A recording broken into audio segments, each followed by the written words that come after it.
Okay, you're welcome back. Eoghan Corry is editor of Travel Extra. Good morning to you, Eoghan. Good morning, Greg.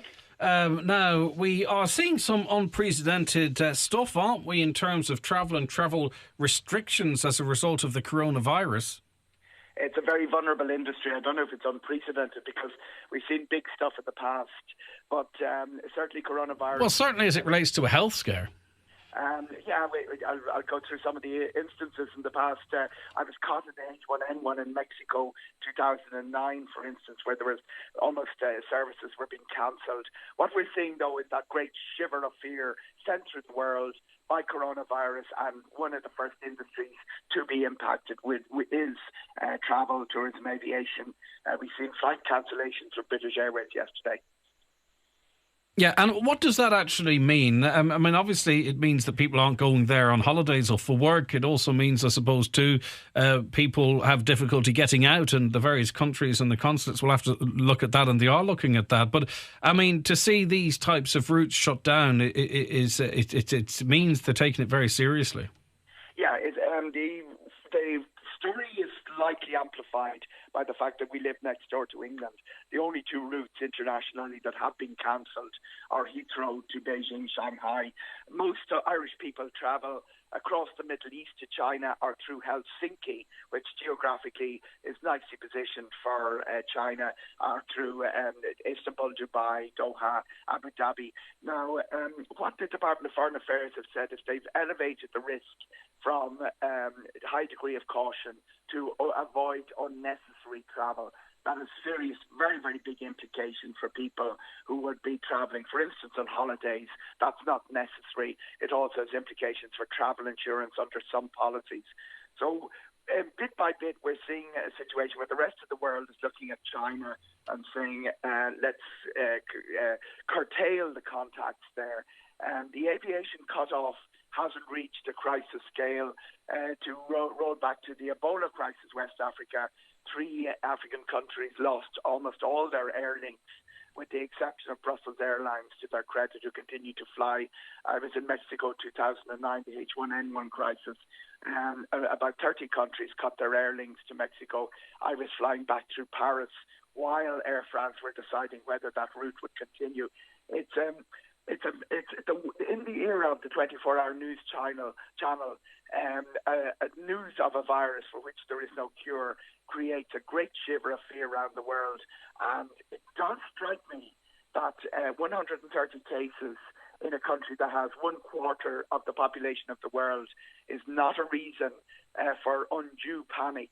It's the equivalent of people shutting all the routes to Europe because of an outbreak in Germany, for instance, where we have a coronavirus case. Yeah, and sometimes you wonder, and I presume the WHO couldn't be influenced by media coverage, but you do wonder sometimes if those responsible with making decisions feel like, well, if we get this wrong, everyone's talking about this, it's all over the 24-hour news cycle. We have to be seen to be taking this seriously, even if they perhaps are of similar mind to you, Eoghan. Absolutely, Greg. You've spot on. Ebola was not a major crisis. It got huge publicity. Dengue fever is spread by the same mosquito as Ebola. It kills 30,000 people every year. A Panamanian high-profile politician got it only last week. There is no cure for it. It's been around for decades. It doesn't make it into the 24-hour news channels. And the World Health Organization never declared a crisis for it. The country, let's name the guilty men. The disease that kills most people worldwide is malaria, 800,000.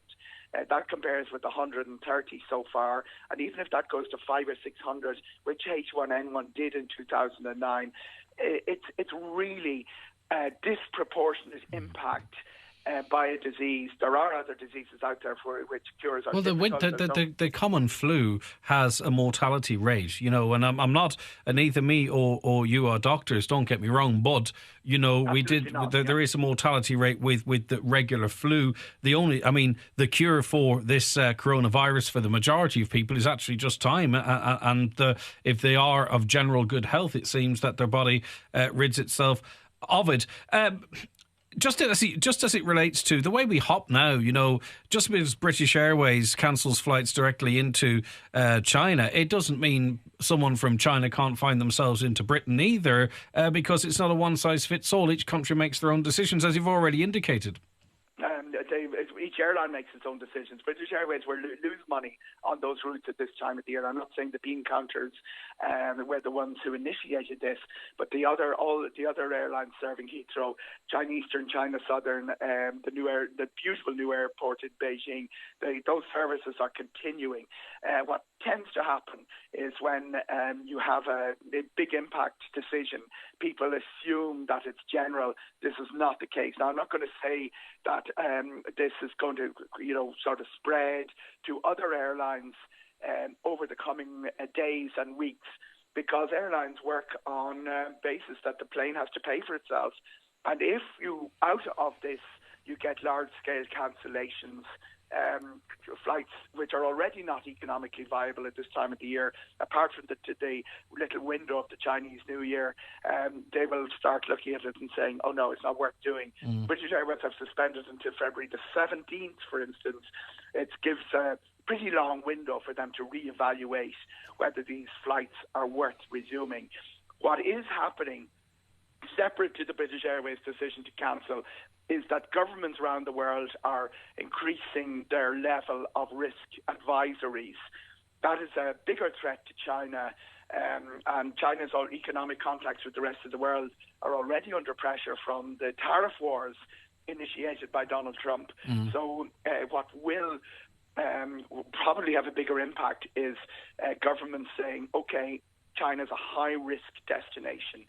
And there are 4 levels of travel advisory. One of them is your common or garden, go as you please. The second one is high degree of caution.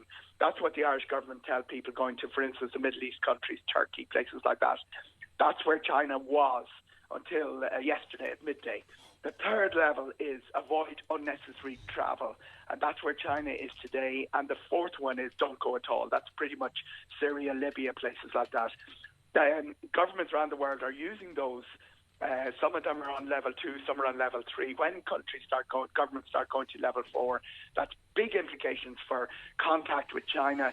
And contact with China is not just tourism, it's all those economic things. The Chinese are big investors in Ireland. Ireland has a huge presence in China in terms of our exports. It's something like a lot of the baby milk powder that you buy in China will have emanated in Ireland, for instance. It's a huge market for them now. Yeah. Huge market for us. It's 1 billion people, Yeah. one quarter of the world. All of this is in danger because of how we manage as a people, as sociological. You're right, we're not medical people. Yeah, but Eoghan, there's something. I don't know what it is. Whether it's, you could call it Project Fear or whatever. I don't know what the motivation is to have us as people, as humans, to be always scared, even heading over to the Rugby World Cup. Encephalitis warnings were absolutely everywhere. If you go there, you could die. You have to get vaccinated. Killer measles ahead of... Encephalitis is another major disease. Most people don't get vaccinated for it. That's it. There are 3 vaccines we go, but sometimes you have to. Yeah, but people were flying over to Japan and back to watch the World Cup, and all in stadiums, hugging and celebrating and all that type of stuff. I don't know what the motivation for trying to... I just be concerned for people's mental well-being, that we're constantly, even, like, I'm not asking you to comment on this, but Brexit is settled for now. But now we have people that are trying to make sure, no, Brexit, 1 second, we could still have an absolute disaster. Don't feel comfortable or happy about that there, even though exchange rates are good for exporters. There's a lot of people from the north coming back into the Republic, but there's a motivation for people to say, right, no, be very afraid of Brexit. And even now too with this, it's just people want us to be scared that the coverage is not balanced enough, in my opinion, is what I'm saying. It's so extreme, the fear that this could be the disease X that could wipe the planet out. No one's really, other than yourself this morning, Eoghan, given sort of a realistic view to this. Don't be afraid. Don't travel if you don't want to travel, and you can't travel if it's cancelled. But I just don't understand why people want us to be so scared all the time. Greg, you work in media, I work in media. Nobody makes money in media by calming people down. The radio stations and television programs that cause the most fear get the biggest listenership. The newspapers that do it get the biggest circulation. It has a commercial imperative. I'm not saying that's why people are doing it, but the key to what we're all talking about here is how proportionate is the response. Yes, let's be afraid. Let's be worried about coronavirus, but don't start closing the world down just because of it. Every year, 300 people from Ireland die abroad. We don't die in bomb attacks. We don't die from exotic diseases. We tend to die from things like heart conditions and the accidents that kill us at home, road accidents, drownings, and ordinary diseases that we pick up, including malaria. So, the big sell of coronavirus is it's not curable, it's unknown, we're going into the unknown. It's right back to those scenes from Monty Python where the guys are walking through the streets saying, bring out your dead, fear, and that is what we're facing. How is it possible in the face of that argument that there is no cure for this virus to say, calm down, guys, let's be proportionate in our response? All right, Eoghan, thanks for a broad conversation on that. I appreciate it greatly.